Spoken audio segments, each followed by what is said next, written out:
আমাদের আজকে রান্না হচ্ছে ঢেঁড়স দিয়ে নিরামিষ একটা তরকারি। এই রেসিপিটা আজকে আপনাদের সাথে আমি শেয়ার করব। আজকে হচ্ছে ঢেঁড়সের একটা নিরামিষ তরকারি রান্না হচ্ছে, তো এটা প্রিপারেশন চলছে। এখানে ঢেঁড়স কেটে নিয়েছে, নুন দিয়েছে, হলুদ।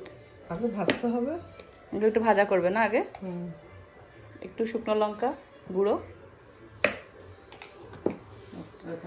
বেসন 1 চামচ মতন বেসন দিচ্ছে, 1-1.5 চামচ মতন বেসন। তো এগুলোকে ভালো করে ম্যারিনেট করে নেবে, মাখিয়ে নেবে খুব ভালো করে।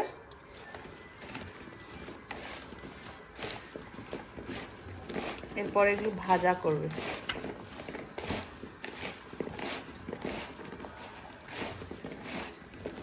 বেসন দিলে ভালো ক্রিস্পি হবে না? বেসন দিলে হয় না, বা চালের গুঁড়ো দিলে হয়? না, এটা ওইভাবে ভাজবো না, তো আবার রান্না করবো। আচ্ছা, এটা আবার রান্না হয়, এটা জাস্ট একটু সামান্য ভাজা করা হবে, মাখা মাখা করে রান্না করা হবে।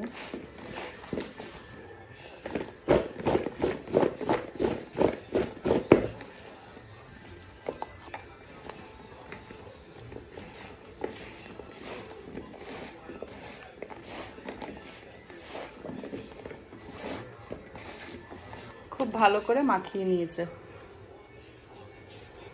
আর এখানে নিয়েছে ক্যাশিউ, কাজু বাদাম যেটা বলি আমরা। এখানে একটু ব্লেন্ডারে ঘুরিয়ে নিয়েছে, একটু গুঁড়ো করে নিয়েছে। এর মধ্যে দেবে এখানে কালো সরষে প্রায় 2 চামচ মতন, আর টমেটো কেটে রেখেছে এখানে, প্রায় 1.5 খানা মতন টমেটো কেটে রেখেছে। আর এগুলো এখানে দিয়ে দিচ্ছি, সর্ষেগুলো। আদা পেস্ট তো করাই থাকে আমাদের, আদা পেস্ট আর কাঁচা লঙ্কা দেবে। আর এখন ভেন্ডিগুলো ভাজা করার জন্য এখানে তেল দিচ্ছে প্যানে।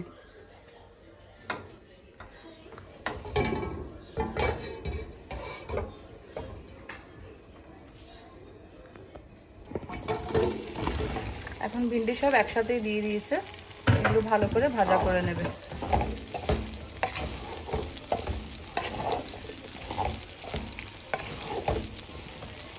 ভাজা হোক, তারপর দেখাচ্ছি আবার।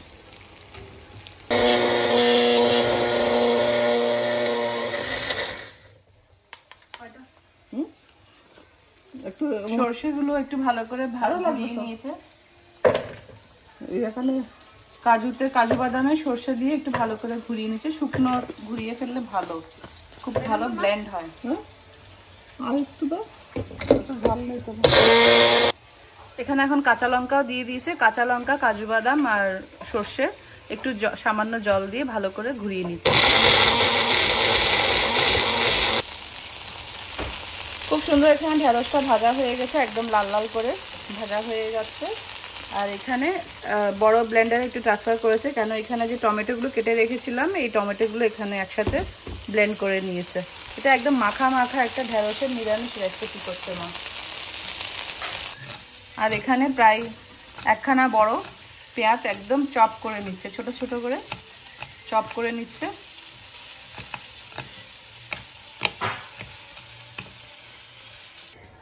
ঢেঁড়সটা ভাজা হয়ে গেছে। এখন এখানে আরেকটা পাত্র নিয়েছে, কড়াই নিয়েছে, কড়াইতে তেল দিচ্ছে।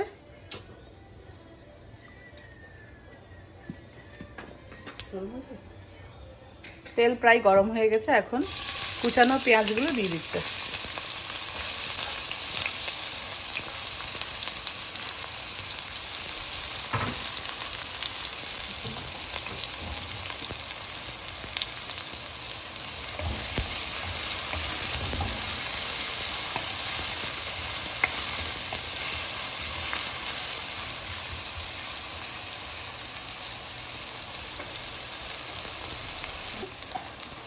অল্প নুন দিচ্ছে, ঢেঁড়সে অলরেডি দেওয়া আছে নুন, সামান্য পরিমাণে নুন দিয়েছে। পেঁয়াজগুলোকে লাইট গোল্ডেন ব্রাউন করে ভেজে নিচ্ছে।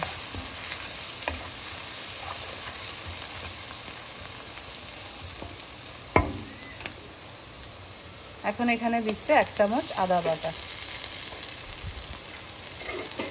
পেঁয়াজগুলো লাইট গোল্ডেন ব্রাউন করে ভাজা হয়ে গেছে, 1 চামচ আদা বাটা দিল।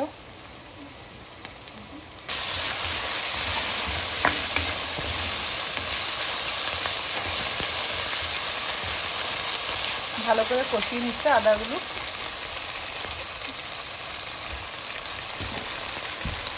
আদা কষানোর পর এখানে দেবে গুঁড়ো মশলা এবং পেস্ট করে রাখা মশলাগুলো এখানে দেবে। এখন এখানে দিচ্ছে অল্প পরিমাণে হলুদ, একদম হাফ চামচ হলুদ দেওয়ার পরে দিচ্ছে ব্লেন্ড করে রাখা মশলাগুলো। ব্লেন্ডের মধ্যে আছে এখানে কাঁচা লঙ্কা, সরষে বাটা, কাজু বাদাম বাটা আর হচ্ছে টমেটো বাটা, সব একসাথে ব্লেন্ড করে নিয়েছিল। ব্লেন্ডগুলো দিয়ে দিচ্ছে আর এখন দিচ্ছে 1 চামচ ধনের গুঁড়ো। সব মশলা দিয়ে ভালো করে কষিয়ে নিচ্ছে।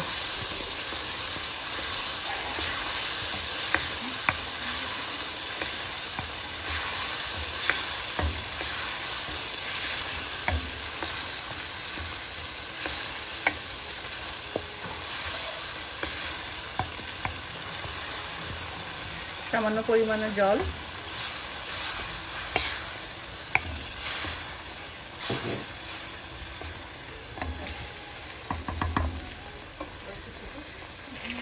কিছুক্ষণের জন্য এইভাবে রেখে দেবো।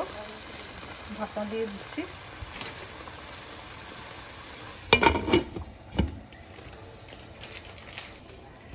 ঢাকনাটা একটু উল্টে দিচ্ছে। সর্ষের জিনিস বেশি কষানোটা ঠিক না, এই জন্য বেশিক্ষণ আর রাখছে না। এখন এখানে দিয়ে দেবে ঢেঁড়সটা। সর্ষে বলে বেশি কষাতে নেই, তো ঢেঁড়সগুলো প্রায় একদম ভাজা করেই ফেলেছে। আর কিছুক্ষণের জন্য এখানে কষাবে।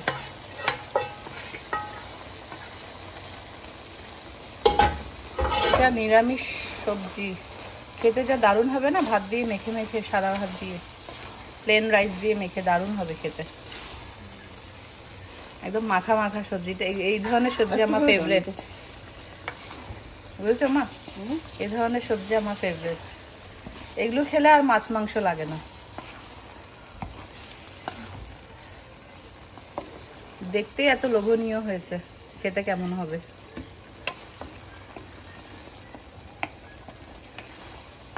একটু ধনেপাতা দিয়ে লাস্টে। ব্যাস, এটা এইভাবে সামান্য একটু জল দিয়ে কিছুক্ষণের জন্য ঢাকনা দিয়ে রেখে দেবে।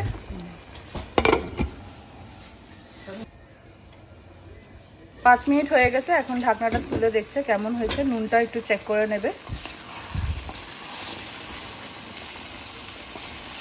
একটু মিডিয়াম ফ্লেমে রাখলেই ভালো হয়, কেন সর্ষে জিনিসটা লেগে যায়।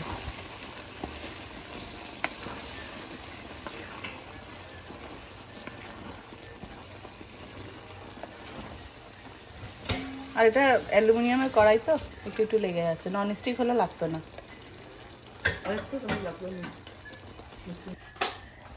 আমাদের নিরামিষ ঢেঁড়স রান্না একদম রেডি। তো এখন সার্ভ করে নেব। খুব সুন্দর হয়েছে রান্নাটা।